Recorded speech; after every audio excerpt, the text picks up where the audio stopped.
अहिल्यानगर जिल्ह्यातील crime rate कमी होण्याचं नाव घेना।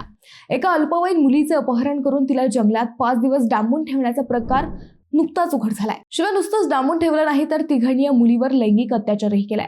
आरोपी एक विशिष्ट समाजातील असल्याने हा प्रकार लव्ह जिहादचा असल्याचा आरोप हिंदुत्ववादी संघटनांनी केला आहे। राहुरी तालुक्यातील या घटनेने एकच खळबळ उडाली आहे। नेमकं काय आहे हे प्रकरण हेच आपण या व्हिडिओतून पाहणार आहोत। नमस्कार, मी अद्वैता आणि आपण पाहत आहात अहिल्यानगर लाईव्ह 24 नगरी घडामोडींचं परफेक्ट अनालिसिस। राहुरी पोलीस ठाण्यात 13 फेब्रुवारीला एक मिसिंग कंप्लेंट दाखल झाली। एक 15 वर्षांची अल्पवयीन मुलगी शाळेत जाते असे सांगून घराबाहेर पडली, मात्र ती घरी परतलीच नाही।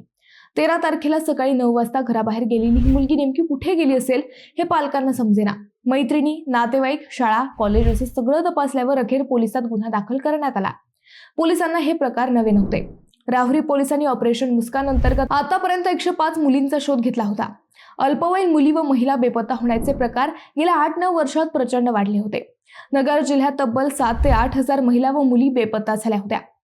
तशी पोलीस दप्तरी नोंदही होती। त्यामुळे आता पोलिसांनी हे प्रकरण तेवढेच गांभीर्याने घेतले। वरिष्ठ पोलीस अधिकाऱ्यांच्या मार्गदर्शनाखाली पोलिसांनी तपास सुरू केला। स्वतंत्र टीम यासाठी कार्यरत करण्यात आली।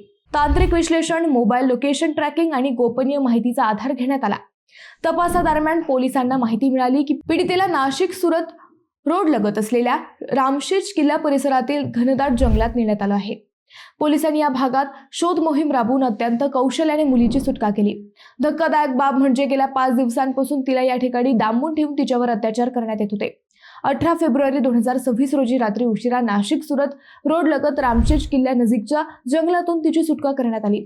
या प्रकरणी मुख्य आरोपी मुख्तार हैदर पठाण व त्याला मदत करणारा कौसर हैदर पठाण वय 22 आणि आकाश शरद संसारे व 19 यांना अटक करण्यात आली आहे। पीडितेच्या जबाबावरून पॉक्सो तसंच लैंगिक अत्याचाराच्या कलमांची वाढ करण्यात आली असून पुढील तपास सुरू असल्याची माहिती पोलिसांनी दिली। इंदोर शहरात 5 फेब्रुवारीलाही अगदी अशीच एक घटना समोर आली होती। लव्ह जिहादच्या जाळ्यात ओढून अल्पवयीन तरुणींना फसवले जात होते। इंदोरमधील प्रकरणात ग्रूमिंग पॅटर्नचा वापर करण्यात आल्याचा दावा केला जात आहे। एका 15 वर्षांच्या अल्पवयीन मुलीला प्रेमाच्या जाळ्यात ओढण्यात आलं, धर्मांतर करण्याचा आणि तिला दुसऱ्या युवकाच्या हवाली करण्याचा प्रयत्न झाला। हा सर्व प्रकार उघडकीस आला आहे। पोलिसांनी या मुलीला इंदोरमधून एका घरातून ताब्यात घेतला आहे। त्यावेळी ही मुलगी बुरख्यामध्ये होती। ग्रूमिंग गँगच्या माध्यमातून मुलींना ब्लॅकमेल करणे, त्यांचे धर्मांतर करणे किंवा त्यांना मानवी तस्करीच्या जाळ्यात ओढणे असे गंभीर प्रकार घडत असल्याचा संशय हिंदू संघटनांनी व्यक्त केला आहे। राहुरीतील प्रकरण जरा वेगळं आहे, मात्र ही मुलगी ही 15 वर्षांची आहे। लव्ह जिहादचे हे नवनवे फंडे आता समोर येऊ लागले आहे। राहुरीसह जिल्ह्यातील हिंदुत्ववादी संघटना आता चांगल्याच आक्रमक झाल्या आहेत। युवा नेते अक्षय कर्डिले यांनी आक्रमक भूमिका घेतली आहे। मित्रांनो, तुम्हाला या विषयावर नेमके काय वाटते हे आम्हाला कमेंट करून नक्की कळवा। शिवाय व्हिडिओ आवडला असेल तर चॅनलला सबस्क्राईब करून व्हिडिओला लाईक करायला विसरू नका।